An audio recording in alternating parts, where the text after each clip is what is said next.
news presentation.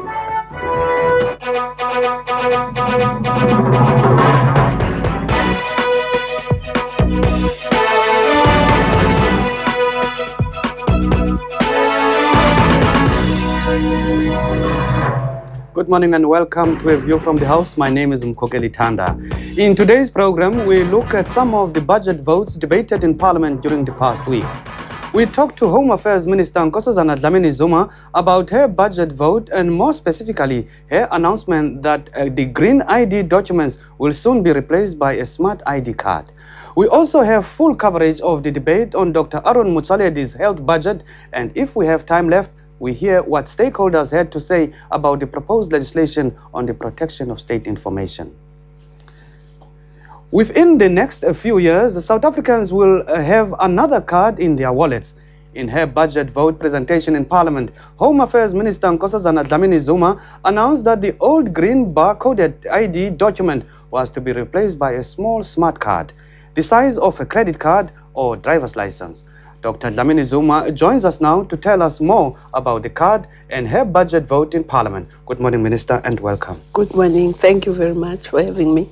Minister, first of all, will you please give us an idea of what you have identified as top priorities for your department this financial year? Well, our top priorities for this year is to look at securing our maritime ports of entry, especially Cape Town Port, Durban Port, and a few others, because those ports have not been properly financed in terms of having proper accommodation, proper numbers of officials. So we are prioritizing that, but we are also obviously prioritizing working on all the logistics of the smart card, so that we can start issuing it. And we are also looking at finalizing the processes that will make the adjudication for refugee status a bit faster, so that people who don't qualify to be refugees don't sit here for a long time waiting for adjudication. Those would be the most important areas. And of course, with the smart card, we need to improve our frontline offices so that they can be able to take on new applications and old applications later online, so that because the smart card will work online. Let's focus a moment on the smart card. What is a smart card and how soon will these cards be issued? The smart card is a card that is made both with a very durable material called polycarbonate, but also it has information embedded that you can't see. That's why we call it a smart card, in a microchip, and that will be the one that people have to authenticate the card with if there's any doubt on whether this is a genuine card or not. And it will contain information that we decide to put in there. And what it will do is that when people apply, initially, maybe new applicants, we will then issue them with the new smart card. And the smart card can be used for Home Affairs purposes, but if there are other departments who want to link to it, they can, depending on how they want to link, and even if they want to put information in it, they can. But it also means that if other departments need cards, we can produce them for them, because it is going to be produced by the government printing works. So it's a government in-house work. Minister, for ordinary men and women at the street, we're already paying a lot of money to get an ID document. Will there be any cost implications for a citizen to get a smart card? Well, the smart card won't be any more expensive than a normal ID. We are going to be discussing with Treasury whether it will meet people who are getting the smart card halfway. But obviously, the new card will always be free, the first issue, because as we do now, the people who get the ID for the first time, they get it free. So it's just a matter of now discussions of how the other people, when we do the full rollout of replacement, that will be then discussed in the context of the budget. Will the smart card only be for South Africans, or is there a provision for foreign nationals as well?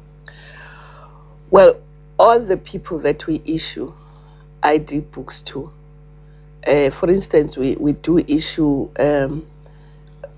books to people who are naturalized, permanent residents, people that we give identity to, let me say, will have a card. It may not be identical, but it will be. Minister, the safety of South African documents had been questioned in the past. How safe will the smart card be? This card will be absolutely safe. First of all the information will be sent electronically to the printers from the front office. Therefore, there will be no possibility of swapping photos or swapping information. Secondly, as I say, there will be information that will be embedded that you can't see. And there will be small scanners in offices, but also in banks, and other people will be expected to have everybody who verifies and who does financial and legal transactions. We would recommend that they do have the card readers, because the ultimate way of authenticating the card is to read what's in the chip, what is not seen. And then you can say this is authentic, but it is foolproof. Minister, you told Parliament that the smart card will be a key element in the national identity system, in our national identity system. What benefits does it come with locally and internationally? Well, I think one of the things is that most developed countries, in fact, most countries would be moving towards smart cards. So we are part of that movement internationally. But it also means that when somebody produces an ID card, you will know that this is a genuine ID card. So it will prevent fraud, and therefore, when somebody applies for the passport, you'll also know, because they'll be producing the ID first, and you'll know that they are genuine South Africans. But to the South Africans, the benefits are many. Because one, it's easy to carry. You can just put it in your wallet. It's not easily destroyed, even if you, by mistake, maybe put it in a place that, or in a washing machine or something. But we shouldn't do that anyway. But I'm just saying it's not easily destroyed. Even if you lose it, it's of no use to the person who picks it up, because now, with the problem with the ID book, sometimes if you have the old ID book with a photo that is not laminated, they can take the photo out, put their photo, and use your identity. So all that will be gone now. There'll be no possibility of doing that. And so it's an easy card to carry. It's no problem at all. It won't get torn. So, and you know that you are carrying something that nobody can forge and take your identity away. Minister, your department is also encouraging learners to get their identity documents on time, and early registration of babies. What challenges, are there still challenges in this regard? Well, I think we're just trying to get it to the national psyche, because in the past, people didn't think it was important to register babies. Or if they register them, it's because they need something. But we are just making sure that in the national psyche, it's understood that actually it's the law that you have to register your baby within 30 days. And we are getting positive results. Last year, 51% of the babies were registered within 30 days. But we want all of them to be registered within 30 days. But that also means it secures our population register, because you come, you come in at the point of birth, not along the way. That means that we will have a more secure, more comprehensive, and also we won't be bothered by people who come and say, my age is wrong, I'm 10 years, 5 years younger or older. Because if you were registered within 30 days, then you can't be 5 or a year younger or older. So it will really make sure that our population register is watertight as well as our card. Minister, we have unfortunately run out of time. Thank you very much for coming through.